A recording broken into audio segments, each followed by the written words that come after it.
मुंबई को आज मिलेगा आधुनिक क्रूज टर्मिनल। प्रधानमंत्री नरेंद्र मोदी करेंगे क्रूज टर्मिनल का उद्घाटन। 7,870 करोड़ परियोजनाओं का होगा शिलान्यास। आज गुजरात के दौरे पर भी प्रधानमंत्री नरेंद्र मोदी भावनगर में करेंगे रोड शो। समुद्र से समृद्धि कार्यक्रम में लेंगे हिस्सा। 34,200 करोड़ की परियोजनाओं का उद्घाटन।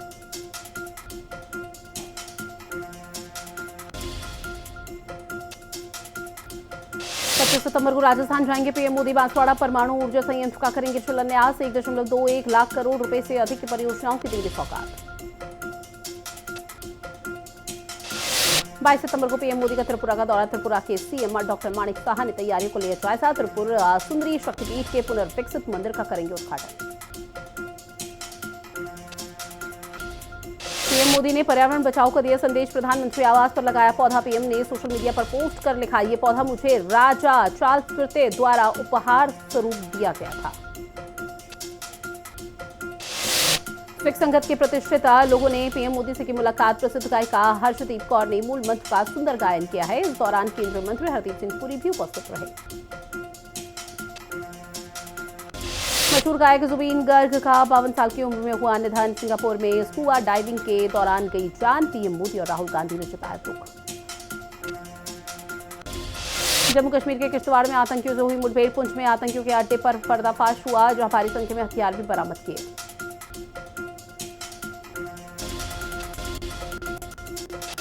कन्नौज के सदर मंडी समिति पहुंचे मंत्री असीम अरोड़ा। मंडी सचिव की मौजूदगी में आढ़तियों से की गई वार्ता। सफाई व्यवस्था को मंत्री ने बेहतर करने की बात कही।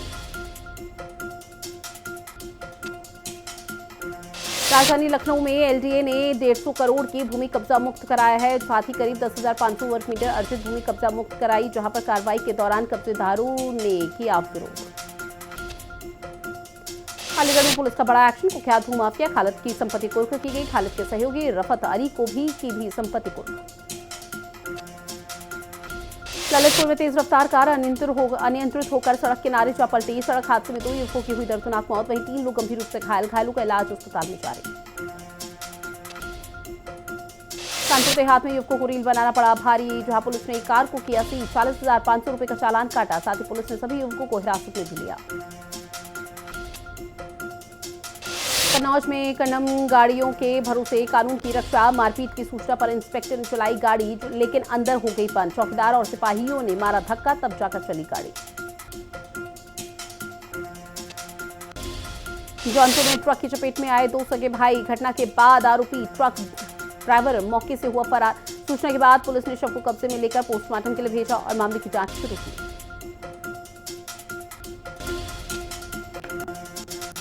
आगरा में दवा कारोबारियों पर हुई छापेमार कार्रवाई, जहां शिकायत मिलने के बाद ड्रग विभाग हुआ सक्रिय। 3 फर्मों से 12 सैंपल लिए गए। मैनपुर में स्वास्थ्य विभाग ने अवैध क्लिनिक का किया सीज, जहां पर फर्जी डॉक्टर ने तोड़ दी सील। फिर से संचालित हुआ क्लिनिक। फर्जी डॉक्टरों ने उड़ाई कानून की धज्जियां। बदायूं में पुलिस की बदमाशों से हुई मुठभेड़, जहां पुलिस ने 3 बदमाशों को गिरफ्तार किया। बदमाशों ने पुलिस पर जानलेवा हमला किया। योगी मोदी को दी सत्ता से उखाड़ देने की चेतावनी। महोबा के शिक्षक का नेपाल जैसा तख्ता पलट प्लान। शिक्षक का भाषण हुआ वायरल। शिक्षक ने कहा कि नेपाल को 3 दिन लगे, हम 1 दिन में सरकार का तख्ता पलट कर देंगे। कानपुर वाराणसी हाईवे पर बड़ा सड़क हादसा टला, जहां डिवाइडर से टकराई तेज रफ्तार थार कार। बाल बाल बची सभी की जान। सहारनपुर में युवक की पीट कर निर्मम हत्या। खून से लथपथ मिला युवक का शव। पुलिस ने पूरे मामले की जांच शुरू की। बुलंदशहर में मजदूर की निर्मम हत्या। पत्थर मारकर मजदूर को उतारा मौत के घाट। सूचना के बाद पुलिस ने शव को पोस्टमार्टम के लिए भेजा। लखनऊ में तेज रफ्तार कार अनियंत्रित होकर नाले में जा गिरी। सड़क हादसे में कार ड्राइवर हुआ घायल, वहीं कार पूरी तरह से क्षतिग्रस्त। बुलंदशहर में पति के दूसरे निकाह से पत्नी ने लगाई दूसरी मंजिल से छलांग। घटना का वीडियो सोशल मीडिया पर वायरल। घायल महिला को पुलिस ने अस्पताल में कराया भर्ती। शाजापुर में रेलवे कॉलोनी की जर्जर हालत। रेलवे परिसर में हुआ जोरदार विरोध प्रदर्शन। अधिकारियों के खिलाफ लोगों का जमकर फूट रहा गुस्सा। अलीगढ़ के बुकरावली में डकैती जैसी वारदात आई सामने। डेली नीड सप्लाई करने वाले व्यापारी से हुई लूट। दिन दहाड़े लूट की वारदात से मची सनसनी। पुलिस मामले की जांच में जुटी। प्रतापगढ़ में रेप के आरोपी की पुलिस से मुठभेड़ हुई। पुलिस की जवाबी फायरिंग में आरोपी के पैर में लगी गोली। पुलिस ने बदमाशों के कब्जे से तमंचा कारतूस बरामद किया।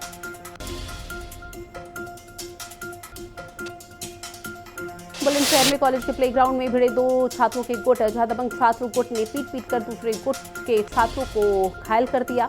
मारपीट में दो छात्र गंभीर रूप से घायल। स्टील पंच और नुकीले हथियार चलने का दावा।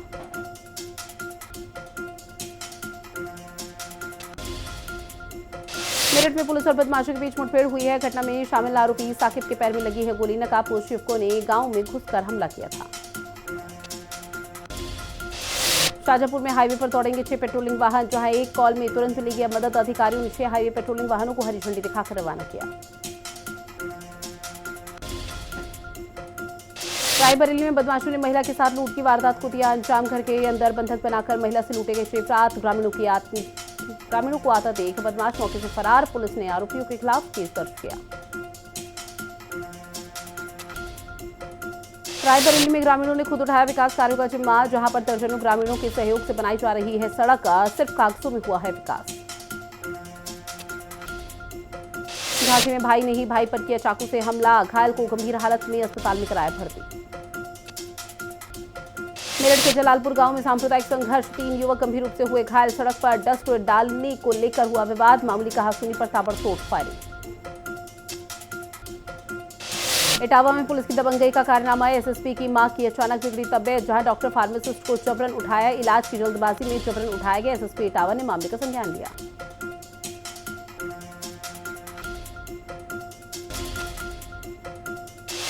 वहीं सीएम पुष्कर सिंह धामी ने विधायकों से की सिलसिलेवार तरीके से मुलाकात। मुख्यमंत्री आवास में विधायकों से हुई मुलाकात। विधायकों से सीएम धामी की शिष्टाचार भेंट।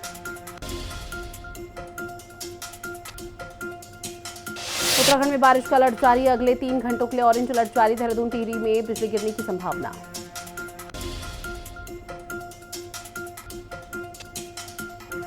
मौसम विभाग की चेतावनी सच साबित हुई। पचवादून में सुबह से ही लगातार हो रही बारिश। पचवादून में झमाझम बरस रहे बादल। नदी नालों के उफान पर आने की संभावना। उत्तराखंड में लगातार हो रही बारिश से रास्ते बंद पड़े। जहां यात्रियों को परेशानी हो रही है। चारधाम यात्रा में भी दिखाई दे रहा असर।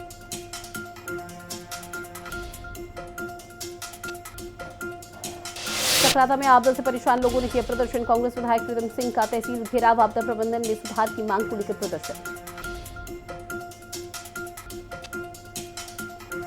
टिहरी का नकदी पंप हाउस हुआ बंद। चंबा में जबरदस्त पानी की किल्लत। टैंकर से आपूर्ति हुई शुरू। बारिश रुकने तक चंबा में टैंकर से पानी सप्लाई।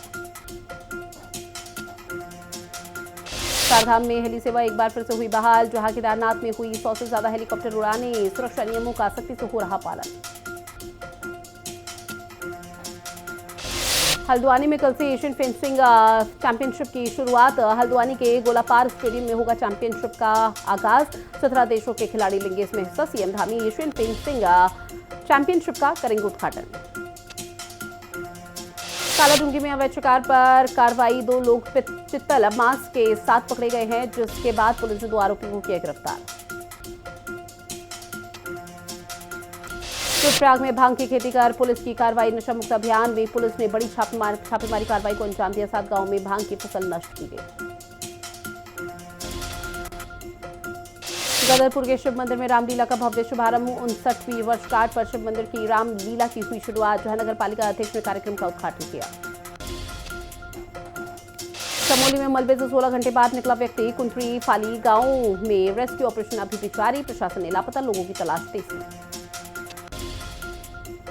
देहरादून में सेवा पखवाड़ा की प्रदर्शनी का शुभारंभ। प्रदर्शनी में प्रधानमंत्री नरेंद्र मोदी की योजनाओं की जानकारी दी जा रही है। साथ ही स्वास्थ्य शिविर और रक्तदान कैंप भी लगाए जा रहे हैं।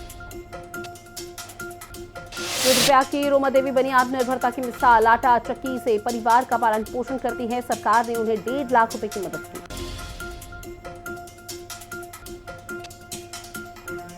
मनसा देवी मंदिर पर मंडराया खतरा। भूस्खलन का मंडरा रहा है खतरा। शिवालिक पर्वत पर एक बड़ा हिस्सा टूटकर नीचे गिरा।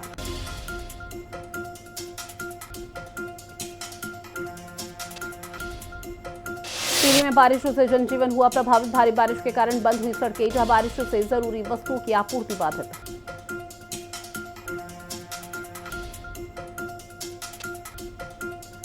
शहीद उधम सिंह कंपोज की प्रतिमा की चारदीवारी टूटी। देर रात एक डंपर ने टक्कर मारकर तोड़ी चारदीवारी।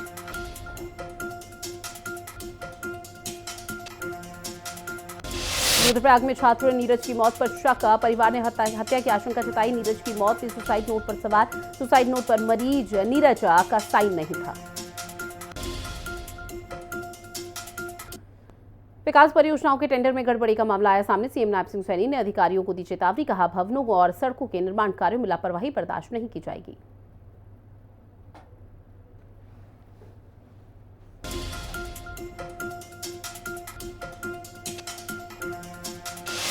बिहार के बगहा में बारिश के बाद मनोन नदी का बांध टूटा। नदी का जलस्तर बढ़ा, जब पानी की चपेट में आए दर्जनों घर, फसलें हुई खराब।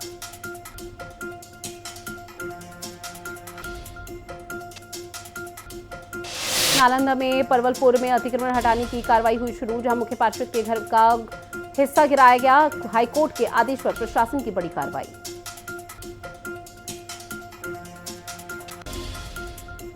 बिहार के कैमूर में कॉलेज प्रिंसिपल गिरफ्तार हुआ। प्रिंसिपल रिश्वत लेते पकड़ा गया। रिश्वत लेते कैमूर के प्रिंसिपल पर बड़ी कार्रवाई। गुरुग्राम के सेक्टर 45 में ताबड़तोड़ फायरिंग हुई, जहां मार्केटिंग कंपनी के ऑफिस पर गोलीबारी हुई। 5 बदमाशों ने दफ्तर पर फायरिंग की है। बदमाशों ने 30 से ज्यादा राउंड फायरिंग की। दिल्ली में एक ही रात में 58 जगहों पर छापेमार कार्रवाई। बवाना गोगी टल्लू गैंग के गुर्गे पकड़े गए। शस्त्र अधिनियम के तहत 7 मामले दर्ज।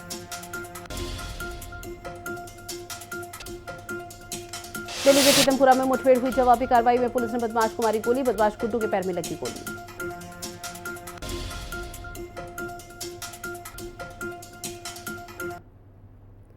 वहीं अंतिम पंघाल के ने वर्ल्ड चैंपियनशिप में दूसरा मैच जीता, जहां विनेश के बाद 2 मेडल जीतने वाली दूसरी भारतीय महिला खिलाड़ी बनी है। खिलाड़ी ने पदक जीतकर भारत का नाम रोशन किया।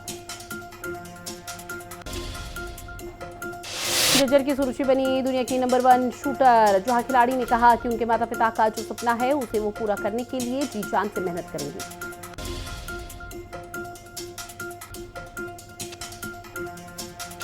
21 सितंबर को एक बार फिर से भारत और पाकिस्तान के बीच होगा महामुकाबला। दुबई इंटरनेशनल क्रिकेट स्टेडियम में दोनों टीम भिड़ेंगी।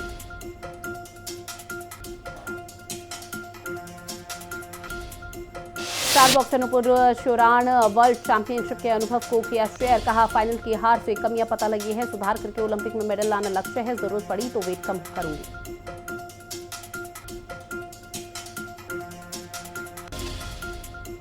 वहीं बीसीसीआई एनुअल जनरल मीटिंग से पहले दिल्ली में हुई बड़ी बैठक। 28 सितंबर को मुंबई में बैठक का आयोजन, जहां मीटिंग में कई चीजों पर होनी है चर्चा।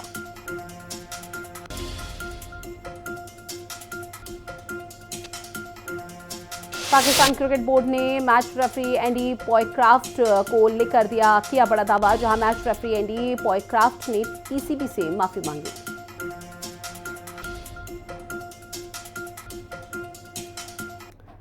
वहीं ललित मोदी का भाई का रेप केस में हुआ गिरफ्तार, जहां पर ललित मोदी ने 2019 से शोषण ब्लैकमेलिंग का आरोप लगाया। वकील बोले पैसे ऐंठने के लिए एफआईआर दर्ज।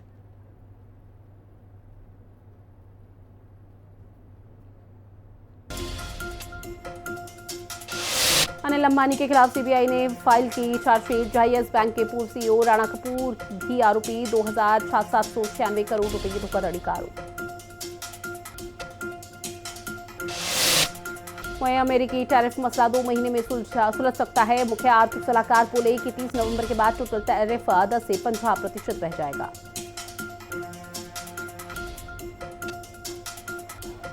नया ऑनलाइन गेमिंग एक्ट 1 अक्टूबर से होना है लागू। आईटी मंत्री बोले कि पहले गेमिंग इंडस्ट्री के साथ चर्चा करेंगे, तारीख आगे भी बढ़ा सकते हैं। मारुति ने कारों के दाम तकरीबन 1.5 लाख रुपए किए हैं, जहां पर ऑल्टो 1.07 लाख और स्विफ्ट 84,000 रुपए की तक सस्ती हुई। हिंडनबर्ग केस में अडानी को मिली है सेबी से क्लीन चिट। अडानी ग्रुप पर मनी लॉन्ड्रिंग के आरोप थे। मार्केट वैल्यू 1 लाख करोड़ कम हुई।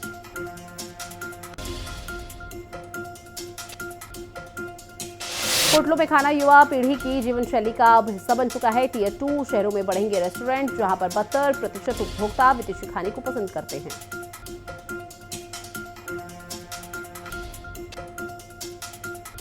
कर संग्रह 9% से बढ़कर 10.82 लाख करोड़ रुपए पर हुआ, जहां कंपनियों से अग्रिम कर वसूली में 6.11% की उछाल।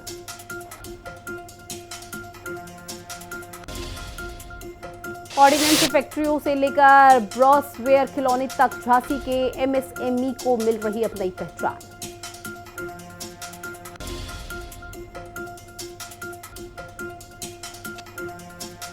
आईफोन 17 सीरीज की सेल में मुंबई स्टोर के बाहर लगी लंबी कतारें, जहां नए आईफोन के लिए मची मारामारी। एप्पल स्टोर के बाहर जमकर चले लाखों से।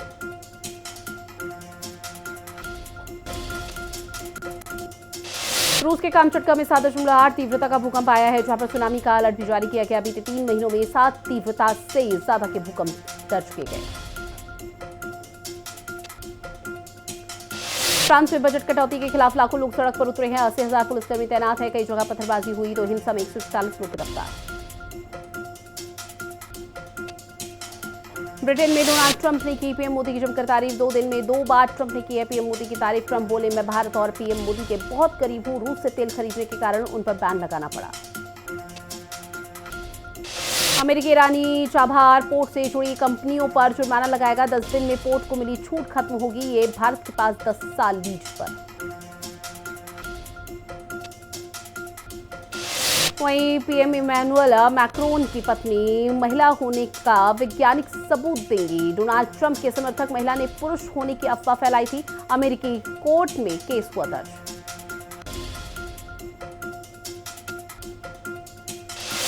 वहीं डोनाल्ड ट्रंप ब्रिटेन से बोले, जहां सेना लगाकर अवैध प्रवासियों को रोको, ये देश को अंदर से बर्बाद कर देते हैं।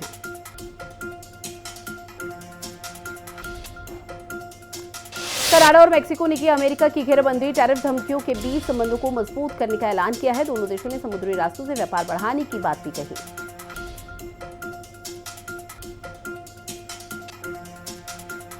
ट्रंप की धमकियों के बीच मेक्सिको पहुंचे कनाडाई पीएम कार्नी शीनबाम से की मुलाकात। व्यापार पर हुई चर्चा।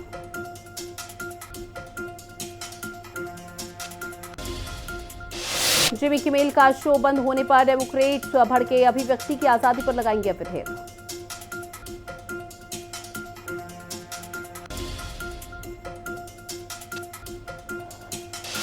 वहीं संयुक्त राष्ट्र के गाजा युद्ध विराम प्रस्ताव पर अमेरिका ने एक बार फिर से किया वीटो, जहां पर 15 में से 14 देशों ने प्रस्ताव का समर्थन किया है।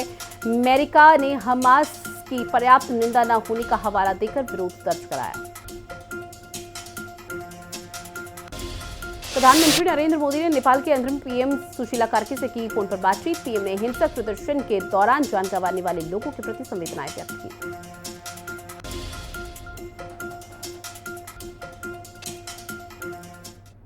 और चलिए अब बात करेंगे खबरों की, जहां उत्तर प्रदेश के मुख्यमंत्री योगी आदित्यनाथ ने गुरुवार को एक बहुत बड़ा दावा किया था कि जब वो सत्ता में आए तो यूपी के किसी शहर में मेट्रो नहीं थी। सीएम योगी के इस बयान पर समाजवादी पार्टी के राष्ट्रीय अध्यक्ष अखिलेश यादव ने पलटवार कर दिया है और कहा है कि सफेद झूठ बोलने से व्यक्ति की गरिमा गिर जाती है। आज झूठ भी खुद को लज्जित महसूस कर रहा होगा। उत्तर प्रदेश के मुख्यमंत्री योगी आदित्यनाथ ने गुरुवार को दावा किया था कि जब वो सत्ता में आए तो यूपी में किसी भी शहर में मेट्रो नहीं थी। सीएम योगी के इस बयान पर समाजवादी पार्टी के अध्यक्ष अखिलेश यादव ने पलटवार किया और कहा कि सफेद झूठ बोलने से व्यक्ति की गरिमा गिरती है। आज झूठ भी खुद को लज्जित महसूस कर रहा होगा। दरअसल मुख्यमंत्री योगी आदित्यनाथ ने कहा था कि जब हम आए थे तब एक भी शहर में मेट्रो का संचालन नहीं होता था। आज यूपी के 6 शहरों में मेट्रो का संचालन हो रहा है। सपा अध्यक्ष ने इसे गलत करार दिया और उस वक्त की तस्वीरें शेयर कर दी जब अखिलेश यादव ने सत्ता में रहते हुए खुद लखनऊ मेट्रो को हरी झंडी दिखाई थी। यही नहीं, उन्होंने अपने परिवार के साथ इसमें सफर भी किया था। उत्तर प्रदेश के मुख्यमंत्री योगी आदित्यनाथ ने गुरुवार को दावा किया था कि जब वो सत्ता में आए तो यूपी में किसी भी शहर में मेट्रो नहीं थी। सीएम योगी के इस बयान पर समाजवादी पार्टी के अध्यक्ष अखिलेश यादव ने पलटवार किया और कहा कि सफेद झूठ बोलने से व्यक्ति की गरिमा गिरती है। आज झूठ भी खुद को लज्जित महसूस कर रहा होगा। दरअसल मुख्यमंत्री योगी आदित्यनाथ ने कहा था कि जब हम आए थे तब एक भी शहर में मेट्रो का संचालन नहीं होता था। आज यूपी के 6 शहरों में मेट्रो का संचालन हो रहा है। सपा अध्यक्ष ने इसे गलत करार दिया और उस वक्त की तस्वीरें शेयर कर दी जब अखिलेश यादव ने सत्ता में रहते हुए खुद लखनऊ मेट्रो को हरी झंडी दिखाई थी। यही नहीं, उन्होंने अपने परिवार के साथ इसमें सफर भी किया था।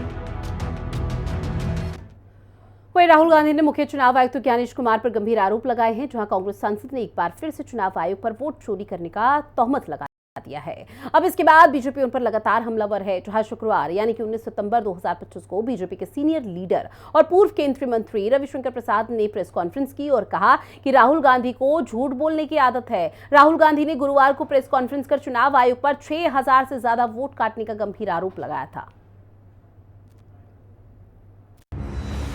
कांग्रेस सांसद राहुल गांधी ने मुख्य चुनाव आयुक्त ज्ञानेश कुमार पर गंभीर आरोप लगाए हैं। कांग्रेस सांसद ने एक बार फिर से चुनाव आयोग पर वोट चोरी करने का तोहमत लगाया है। इसके बाद बीजेपी उन पर लगातार हमलावर है। शुक्रवार 19 सितंबर 2025 को भाजपा के सीनियर लीडर और पूर्व केंद्रीय मंत्री रविशंकर प्रसाद ने कहा कि राहुल गांधी को झूठ बोलने की आदत है। राहुल गांधी ने गुरुवार को प्रेस कॉन्फ्रेंस कर चुनाव आयोग पर 6000 से ज्यादा वोट काटने का आरोप लगाया। उनका आरोप था कि जिन सीटों पर कांग्रेस मजबूत है वहां पर वोट काटे गए हैं। रविशंकर प्रसाद ने कहा कि जितना झूठ बोलेंगे राहुल गांधी, तथ्यों को कितना तोड़ मरोड़ कर पेश करेंगे। राहुल गांधी देश के लोकतंत्र को धोखा दे रहे हैं। आनंद में कांग्रेस जीती थी और श्रीमान राहुल गांधी अपने ही उम्मीदवार की खटिया खड़ी कर रहे हैं। बीजेपी के दिग्गज नेता ने आगे कहा कि झूठ बोलना, गलत आरोप लगाना, तथ्यों को तोड़ मरोड़ कर पेश करना राहुल गांधी की फितरत हो गई है। राहुल गांधी ने विपक्ष के नेता के पद की गरिमा को गिराया है। राहुल बाबू, आप कितना झूठ बोलोगे? कांग्रेस के लोगों से अपील करना चाहता हूं कि कांग्रेस वालों अपने नेता के लिए अच्छा शिक्षक रखो, जो उनको बताए कि उनको सही से क्या बोलना है। वहीं समाजवादी पार्टी के वरिष्ठ नेता आजम खान को इलाहाबाद हाई कोर्ट से क्वालिटी बार भूमि अतिक्रमण मामले में सशर्त जमानत मिल गई है। हालांकि रामपुर की शत्रु संपत्ति हेराफेरी मामले में गंभीर धाराएं जुड़ने से उनकी रिहाई फिलहाल टल सकती है। अब 20 सितंबर को अगली सुनवाई अहम है। समाजवादी पार्टी के वरिष्ठ नेता आजम खान को इलाहाबाद हाई कोर्ट से क्वालिटी बार भूमि अधिग्रहण मामले में बड़ी राहत मिली है। हाई कोर्ट ने गुरुवार को उनकी जमानत याचिका पर फैसला सुनाते हुए उन्हें सशर्त जमानत प्रदान कर दी। लेकिन रामपुर की शत्रु संपत्ति रिकॉर्ड हेराफेरी मामले में गंभीर धाराएं जुड़े जाने और 20 सितंबर को एमपी एमएलए कोर्ट में पेशी का आदेश होने से उनकी रिहाई पर संकट के बादल मंडरा गए। यदि रामपुर कोर्ट से राहत नहीं मिली तो आजम खान को जेल से बाहर आने में और देरी हो सकती है। रामपुर जिले के सिविल लाइन थाने में 2019 में दर्ज इस मामले की जड़ें 2013 से जुड़ी है। आरोप है कि आजम खान ने कैबिनेट मंत्री रहते हुए अपनी पत्नी तंजीन फातिमा, बेटे अब्दुल्ला आजम के नाम पर क्वालिटी बार नामक संपत्ति का गैरकानूनी आवंटन कराया। मूल शिकायतकर्ता गगन अरोड़ा ने दावा किया कि यह संपत्ति उनके कब्जे में थी, लेकिन प्रभाव के दुरुपयोग से इसे हड़प लिया गया। शुरुआती एफआईआर में आजम खान का नाम नहीं था, लेकिन 2024 में पुनः जांच के बाद उन्हें आरोपी बनाया गया और जनवरी 2025 में चार्जशीट दाखिल की गई। समाजवादी पार्टी के वरिष्ठ नेता वहीं राजधानी दिल्ली में पुलिस ने एक बार फिर से अपराधियों के खिलाफ नकेल कसनी शुरू कर दी है। आपको बता दें, दिल्ली पुलिस ने कुख्यात अपराधी गुड्डू का हाफ एनकाउंटर कर दिया। बताया जा रहा है कि गुड्डू शालीमार बाग इलाके में हुई हत्या के मामले में लंबे समय से वंचो चल रहा था, जहां पर गुड्डू के ऊपर बलात्कार, हत्या और हत्या के प्रयास के साथ ही आर्म्स एक्ट के कई मामले पहले से दर्ज है। देश की राजधानी दिल्ली में पुलिस ने एक बार फिर से अपराधियों के खिलाफ नकेल कसनी शुरू कर दी है।